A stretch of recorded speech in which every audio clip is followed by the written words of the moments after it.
Hey y'all, what's up? So many of you all know that my son has been labeled as autistic, and that doesn't really matter because God has the final say and God will be glorified in my son. However, my son was going to one school, he was transferred to another school that helps children like my son who are very, very special. Just kind of get caught up, right, to the rest of the children by the time they're going into kindergarten. Anyway, as many of you all also may know, my car was stolen back in 2021, so I do not currently have transportation. So the school and God and all his mercy and his provision has provided a way for my son to get transportation. However, I had to wait for that transportation to come about. What happened was there was a delay in the transportation. So me not wanting my child to fall further behind in school, I was paying for a Lyft to get me and my son to school every single day. Now, this process should only have taken 7 to 10 days, as they said. Now, I said my God can do things quicker than what you all are saying. So if you all are saying 7 to 10 days, my God can do it in half the time. But here's my mistake. Instead of going back and checking at about the third day to see that my God had done what I was testifying that my God was going to do, I waited to day 8. On day 8, I called. They had not gotten the reservation from them to pick up my son. Right? So by this time, the money for Lyft, as you can imagine, has racked up. It is stacked up pretty high. Anyway, they get everything straightened out. It takes about a day. This is what I'm telling you. That was the lesson that I learned. If you declare that God will do something in half the time, follow up in the time that you said God will do it so that God can show himself faithful that he would have done it in the time that you declared that he would have did it.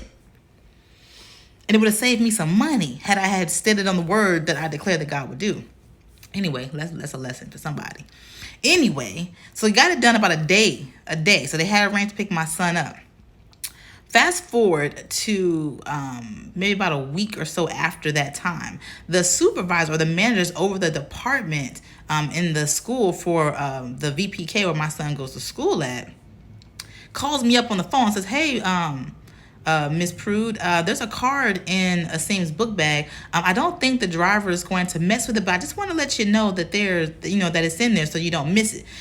I'm thinking in my head, he's talking about the little placard that has my son's name on so they know that's my son pulling up in the car. I'm like, sure, no problem. I'll make sure I'll check it. Really goes over my head. So I go on by my day. I'm cleaning. I'm doing mom stuff. And as I'm cleaning, I hear the whole. I'm reasoning. I said, I wonder why come he made a point to tell me about a car. Like, who's worried about a placard? Like, why would the driver mess with the placard in the car? The Holy Spirit said there's money in it. I said, So I drop what I'm doing. I go run to my son's book bag, and sure enough, there's a little card in there. And he left a little note just saying, thank you for entrusting Asim to us in our care. Sorry about the delay or the confusion with the transportation. And guess what my God has done? My God, in all his mercy, because during this time, I said, Lord, this money has added up. I said, during this time, I said, Lord, give me this money back. Pay this money back to me that I didn't pay to these lifts. And sure enough, it wasn't the whole amount. However, this gentleman who has only known me roughly 8 days, he don't know if I'm going to smoke this money up. He don't know if I'm going to gamble this money up. He don't know what I'm going to do with this money. But out of the goodness of his heart, because my God cared enough about Catrice to hear my prayer and answer my prayer, Jehovah Jireh, my God who provides, led this man to give me $100. He don't know me from nobody. But God knows me. God hears the prayers. God hears my prayers. He hears the supplications and requests that I sent to him. I said, Lord, give me this money back.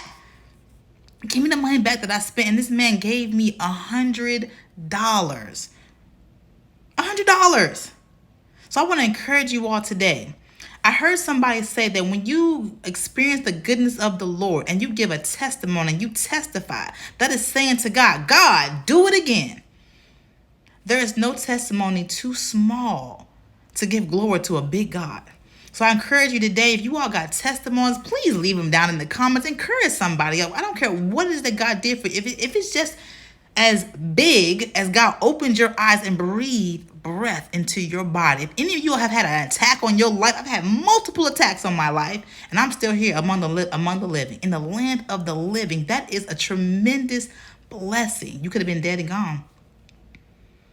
Where would you be if it was not for the goodness of the Lord? So I encourage you all, if you have testimonies, leave them down in the comments. Encourage somebody today. I hope this testimony blesses you to release your testimony. Until next time, I love you. Click tight. Bye.